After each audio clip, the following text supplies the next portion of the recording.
Jumpa kembali Sobat All About China. Siapa yang tidak kenal Xinjiang, wilayah indah, pintu strategis menghubungkan Cina dan 8 negara, Asia Tengah, Asia Selatan, sampai benua Eropa. Disitulah pintu One Belt One Road. Namun, ada hal yang tak kalah penting, yaitu sumber daya alam di Xinjiang berlimpah.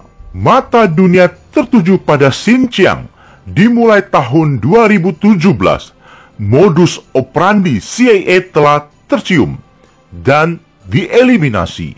Sejak saat itu, Amerika tidak dapat menyembunyikan aksinya dan langsung membuka topengnya, memimpin negara-negara barat atau yang menyebut dirinya menjunjung tinggi hak asasi, hak kebebasan untuk menyerang Cina di meja hak asasi Perserikatan Bangsa-Bangsa. Muncul isu genosida atau konsentrasi camp, bahkan ethnic cleansing.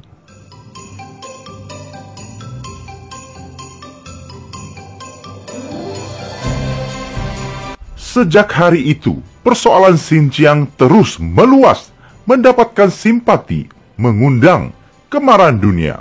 Tangan hitam yang sedang merusak Xinjiang berhasil di-counter Cina di kepemimpinan Xi Jinping. Masalah klasik fundamental, sistemik di Xinjiang akhirnya berhasil diselesaikan pemerintah tanpa kehancuran. Seperti hari ini kita melihat bagaimana negara-negara Arab Timur Tengah diporak-porandakan. Kota mereka hancur, jutaan manusia tewas, puluhan juta manusia eksodus. Aktor sistemis yang memupuk benih kekacauan di Xinjiang, kebencian antar etnis, terorisme, separatisme, ekstremis berhasil ditangkap. 20 tahun belakangan, ekstremis melakukan aksi teror di seluruh Cina, terutama di Xinjiang. Aksi teror kelompok ekstremis bersenjata telah menewaskan hampir 1.000 orang. Ribuan lainnya cedera, mengganggu stabilitas kawasan, mengganggu kinerja negara, menciptakan ketidakpastian. Perselisihan antar etnis meruncing. Cina mencari formula yang tepat untuk mengatasi hal sistemis tersebut.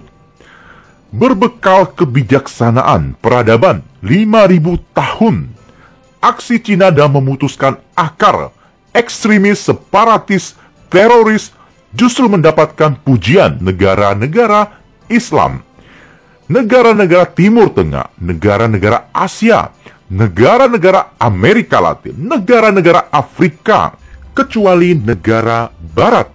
Mereka dididik ulang, diajarkan bahasa, cinta negara, dan kejuruan untuk menciptakan sumber daya manusia kompeten, dapat bersaing, mendapatkan peluang, memiliki masa depan. Maka salah satu cara tepat untuk memutuskan akar ekstremis. Selain itu, buku-buku pendidikan telah dibuat oleh oknum untuk meracuni generasi belia. Hal tersebut berlangsung puluhan tahun tanpa sepengetahuan pusat. Cara demikian cukup efektif menciptakan permusuhan etnis, kekacauan, benih separatis, dan ruang masuk kebencian.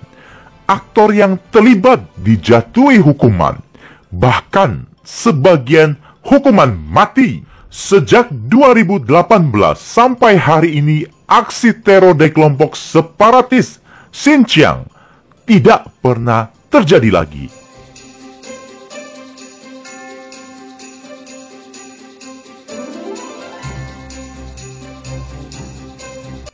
Amerika menduduki Afghanistan 20 tahun lamanya untuk berhubungan dengan separatis Xinjiang.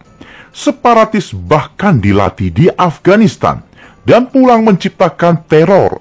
Menduduki Afghanistan, pasukan Amerika mungkin dengan maksud motif tertentu. Salah satu hendak mengintervensi wilayah Xinjiang apabila terjadi kekacauan di sana. Sama seperti kita di mana pangkalan Amerika di sekitar Papua standby. Sejak kartu Xinjiang berhasil dieliminasi, sejak itu pasukan Amerika memutuskan menyudahi pendudukan dan meninggalkan Afghanistan tahun 2020.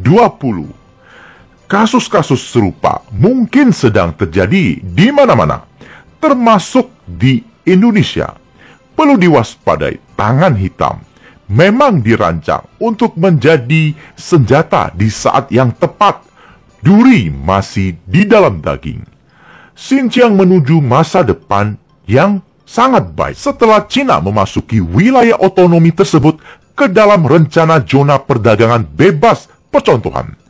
Sembari mengcounter sanksi yang diterapkan oleh Amerika, Eropa, dan kawan-kawan untuk tidak membeli barang-barang yang diproduksi di sana. Lagi-lagi dengan alasan melanggar hak asasi, kerja paksa, dan sebagainya.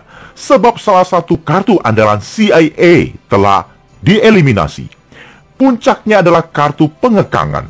Pasca Xinjiang ditetapkan sebagai zona perdagangan bebas, dipastikan 10 tahun mendatang, Xinjiang akan dijadikan role model bagi negara-negara di Asia Tengah, di Asia Selatan, Timur Tengah, dan sekitarnya.